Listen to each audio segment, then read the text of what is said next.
Star మా ఛానల్లో అప్పట్లో ప్రసారమైన గోరింటాకు సీరియల్తో తెలుగు బుల్లితెరకు ఎంట్రీ ఇచ్చిన యాక్టర్స్ నిఖిల్, కావ్యశ్రీ. ఇద్దరూ కూడా మొదటి సీరియల్తోనే ప్రేక్షకులను బాగా మెప్పించారు. పార్దు, శ్రీవల్లిగా ప్రేక్షకులను మెప్పించిన ఈ జంట ఆ తర్వాత కలిసి అమ్మకి తెలియని కోయిలమ్మలో కూడా నటించారు. అలానే విడిగా పలు సీరియల్స్ తో మెప్పించిన ఈ జంట కొంతకాలం తర్వాత మళ్లీ స్టార్ మాలో ఊర్వశివో రాక్షసో సీరియల్లో నటిస్తున్నారు. అలానే యూట్యూబ్ ఛానల్లో అహనా పెళ్ళంట సిరీస్ లో కూడా నటిస్తున్నారు. అయితే మొదటి సీరియల్ నుండే ఈ జంట ప్రేమలో ఉన్నారనే రూమర్స్ వినిపిస్తున్నాయి.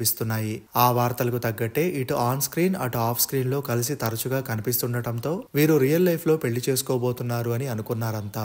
ఈ విషయంపై రీసెంట్ గా నిఖిల్ కూడా క్లారిటీ ఇచ్చారు. కావ్య నాకు ఫ్రెండ్ గా దొరకటమే పెద్ద అదృష్టం. తను చాలా మెచ్యూర్డ్ అమ్మాయి. తనలాంటి అమ్మాయి లైఫ్ పార్ట్నర్ గా వస్తే బాగుంటుందని నాలాంటి ప్రతి అబ్బాయి కోరుకుంటాడు. మేము జంటగా కనిపిస్తే అందరికీ నచ్చుతుంది. అందుకే మేము కలిసి ప్రోగ్రామ్స్ చేస్తున్నాం. కానీ మీరంతా ప్రేమ పెళ్లి అని ఎక్కడికో వెళ్లిపోయారు. మేము మ్యారేజ్ చేసుకుంటామా లేదా అనేది మా చేతుల్లో లేదు. అది కాలమే నిర్ణయిస్తుంది. ప్రెజెంట్ అయితే పెళ్లి గురించి ఆలోచించట్లేదు. మా ఇంట్లో తొందరపడట్లేదు. కాబట్టి ఇప్పట్లో దాని జోలికి వెళ్లను అంటూ క్లారిటీ ఇచ్చాడు నిఖిల్.